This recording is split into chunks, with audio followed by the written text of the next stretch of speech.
Hello again, this is Captain John, and today we're going to talk about how to look at your nautical chart and determine how much anchor line or chain you need to keep your anchor dug deep into the seabed and to prevent dragging. Here we have a chart of Winter Harbor, Maine, and we want to anchor in Henry Cove. The first thing we want to do is study our chart and find out what type of bottom we'll be anchoring in.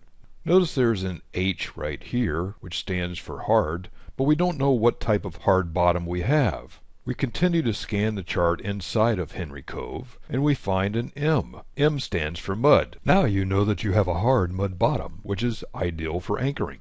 Next, we need to find out how much anchor line or anchor chain we need. We want to anchor in this area where we see the water depth is between 21 feet and 26 feet. So we want enough anchor road for the maximum depth shown on the chart. To figure out how much anchor road we need, we want to correct the maximum depth we see, 26 feet, for high tide.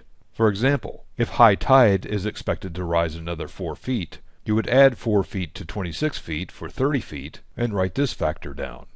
Determine how far your depth sounder transducer is located below your waterline. For a depth sounder transducer located 2 feet below the waterline, we would add 2 feet in our calculation.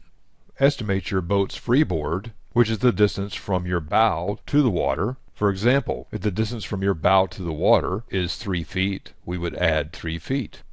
Now we would add all three factors. The total correction would be 35 feet. We want to put out a scope of 7:1, which is 7 feet of anchor line or anchor chain for each foot in our calculation. We would multiply 7 times 35, which gives 245 feet. Put out 245 feet of anchor road for safe anchoring. This will keep your anchor dug deep into the seabed to prevent the anchor from breaking out and dragging. Well, that's it for the day. Have a great sail, and I'll see you next time. Bye-bye.